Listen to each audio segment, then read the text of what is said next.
Hey guys, how's it going? My name is Caden. I am 24 years old. I was born in 2002, and I am chasing a dream I've had since I was a little kid.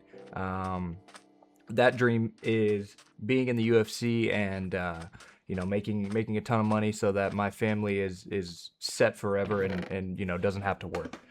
Now, the reality of actually doing that and making it to the UFC seems rather bleak, I guess, to put it a little bluntly. The UFC's pay structure and the politics that surround the sport, a lot of people say it's not a good idea. A lot of people say maybe you should pick something else. Maybe you should think about maybe having a backup plan.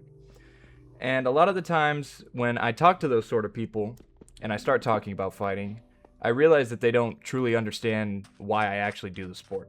I do the sport because there is a small version of me still present in my own mind that one day wanted to do something great and be successful in something. Now, that's the reason I fight. That's the reason I show up every day to the gym and put in very, very hard work. A little bit more about me is that I also work a 9 to 5. Now, it's not your traditional 9 to 5. I do basically IT sort of stuff. I am a POS technician for a bigger company on the western part of the United States. And POS, or point of sale, is I basically work on, if you guys go to grocery stores, your Fry's, your Safeway, when you go to checkout, either the self-checkouts or the actual lane that you go to check out, that's all the equipment that I work on. So a lot of that stuff can actually be done remotely. So part of my job is being a remote service tech and working from home, which is great because it allows me to train and it allows me to kind of be flexible with my schedule, which is something that's really important as an MMA fighter, is having flexibility and, being able to kind of schedule your days out. Now, I've been working nearly for 7 years, and I've been fighting for about 6. Right as I got out of high school, I went to a gym and started training in like mid to late 2020. After the whole, lockdown and stuff was over, obviously. But I've also been working for just about as long as I've had food service jobs, I've had fast food jobs. I did a lot of like service in pizza. I was a pizza delivery driver. I was a pizza cook. I was a customer service for the restaurant. So I've kind of done it all, pizza wise. Recently, in the last couple years, I've worked more in IT because I got a job, believe it or not, at Tesla. In early 2023, I worked at Tesla as an advisor, which basically is a fancy way of saying that I was a car salesman at Tesla. Now, the interesting thing about Tesla is they don't pay commission for any of their sales. So all the cars that I sold didn't really matter. And I didn't really give a whole lot of effort at the job because I knew it was just kind of my foot in the door.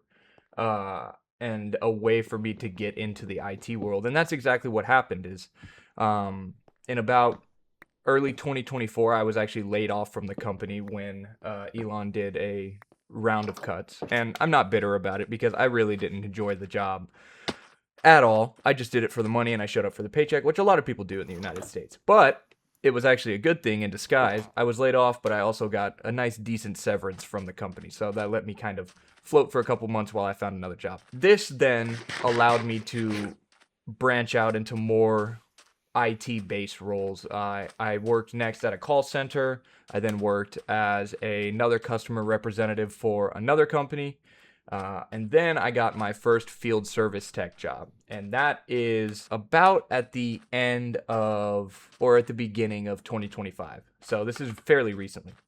Now, what I did at this job was just clean printers, basically. So I would go to schools, I'd go to casinos. I would work on their ID badge printers, which were little small machines that helped either casinos or they would help schools print their ID badges.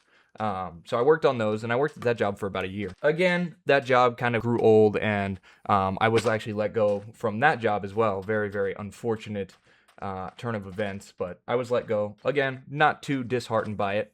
because, again, I didn't really enjoy the job. I showed up for a paycheck. But then that led me to my most recent job that I'm currently at now, where I work as a POS technician for a company I actually do enjoy. And I enjoy my manager, I enjoy my coworkers, and I actually enjoy the job itself. So that is a little bit about the work side. Going back to the mixed martial arts and martial arts side, I started training at the MMA lab in about August of 2020.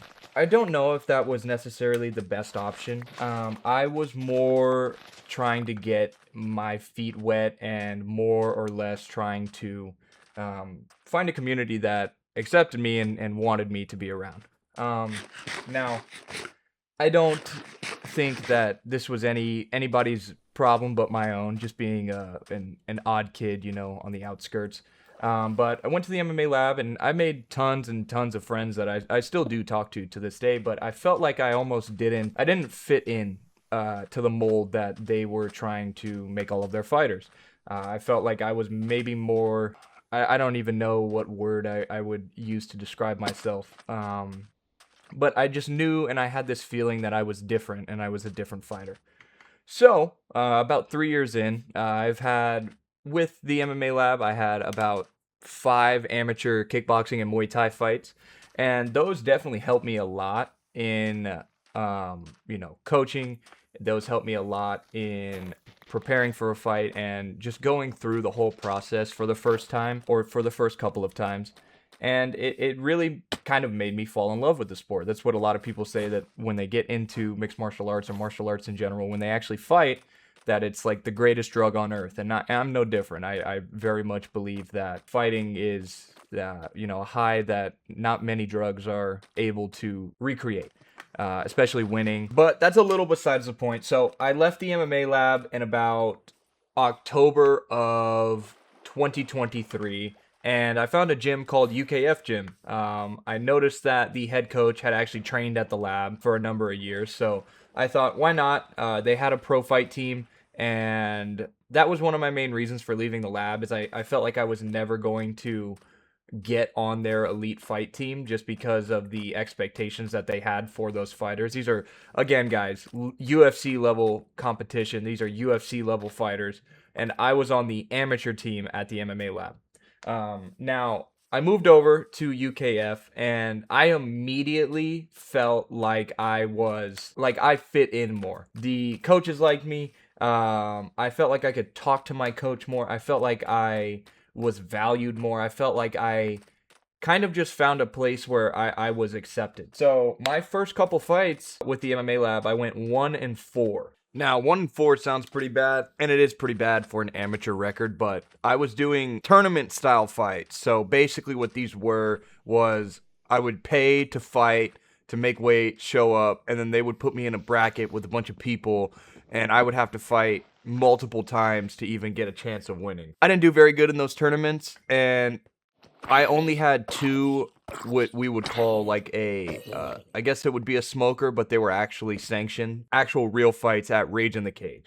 I won 1, I lost the other, and I lost 3 of the USMTO tournaments, just for clarification. When I moved over to UKF was doing an in-house tournament, sort of along the lines of the same way that the USMTO worked, where you get somebody in your bracket, you might have to fight 2 or 3 times that day. Now, when I signed up and I was training, I actually had to kind of try out for the fight team. So I get there one Friday, and I meet Coach Javier, and he asked me what I want to do, what are my goals within the sport, and actually starts holding pads for me. Funny enough, that day, I'm honestly horrifically sick, and he gets me to throw a kick.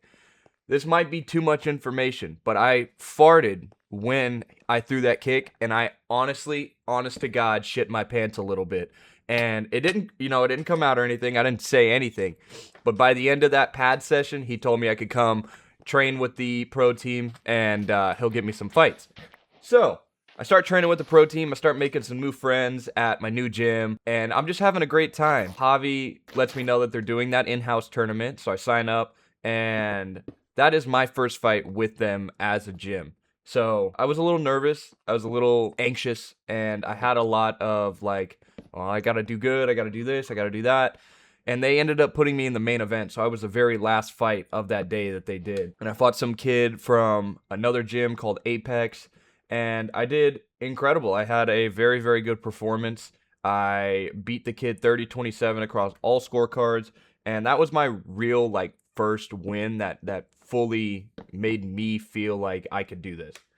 So couple months pass. I fight again in March at an organization called PFA, which was the Premier Fighting Alliance, or whatever they were calling it. Actually owned and ran by one of the previous Rage in the Cage matchmakers. In that fight, I fought a kid that I was actually supposed to fight a couple years prior at Rage in the Cage, who had pulled out because he broke his foot. His name was Chandler, and we ended up fighting. That fight, I ended up winning 29-28. Chandler gave me 2 big black eyes, and at the time, I was working at Tesla. I'm sure you guys can all imagine when I walk into Tesla the next day with sunglasses on, my nose is all swollen, and I have 2 big black eyes, and everybody's asking me what I did over the weekend. I told them that I had gotten to a fight, and I won, and it was honestly a great feeling. So flash forward again a couple of months, and now I am preparing and getting ready for my first amateur mixed martial arts bout with no shin guards and 4-ounce gloves.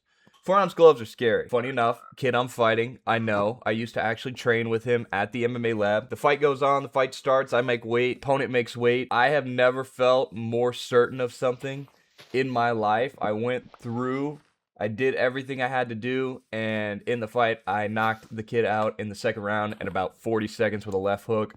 Greatest feeling on earth. That honestly kind of brings me to my last win. That was in August of 2024. I have not won a fight since, and I'm not really, ashamed to admit that. I've fought some very, very high level guys for where I'm at my skill level, and I'm grateful for that. But I just want to be transparent and honest with you guys, saying that, I haven't won a fight in nearly 2 years. That definitely does do a little bit of damage to your ego. It does do a little bit of damage to the way that you talk to yourself. That's, I guess, kind of the gist of the video. Is I just kind of wanted to tell you guys why I'm chasing my dreams, why I'm doing this when I could do anything else, when I could go play golf, when I could go play basketball, when I could go literally do anything else. I go and I decide to show up, firstly, try to kill myself by making weight, and then I try to go kill somebody in a cage. And the reason I do it is because there's nothing else in the world that makes me feel more alive. There is nothing that I would rather do on a Saturday night than get my hands wrapped and go and fight another human being and see who wins. I don't know if it's like a primal sort of thing. I really don't know. But it's a drug that I've gotten addicted to, and I don't really see myself stopping anytime in the near future. That is just a little bit about me. The reason for making this video is I actually watched a video myself from a channel called Early Exit, and the YouTube video I will link either in the top right or on the screen right now. But the title of the video is Start a YouTube Channel and Change Your Life in 6 Months. I know that sounds like, oh, you're doing all this fucking AI slop and shit like that, but I think the video is actually a very, very good piece of media if you've ever wanted to start a YouTube channel. If you've ever had a dream of just creating something. It shares a lot of really good points that I won't go too in depth on, just because if you guys want to go see it, you can go watch the video yourself. There's a lot of very, very good information in there, and there's a lot of very good calls to action, stuff that kind of helps you out, gives you ideas of maybe something that you wanted to do. So big shout out to Early Exit and that video. If you guys want to go watch, please do. I wanted to make this video and make this channel so that people with similar mindsets, with similar ideas, with similar goals can come in and share some advice, share some stories. Maybe you have experience with something that I don't, that you could kind of share your experience on. And that's kind of what I want to do. I want to build a community around people who aren't afraid to share their fuck ups, who aren't afraid to share when they make mistakes. I want to build a community of people who can share their wins as well. That is kind of the gist for the entire video. If this gets out there, if this makes it into the YouTube verse, please do like, comment, subscribe. Let me know what your favorite part of the video was. Let me know if you have any advice. Let me know if any of this makes sense, what I'm saying. I would really appreciate it a lot. So hope you guys have a great rest of your day, and I will catch y'all in the next one. Deuces.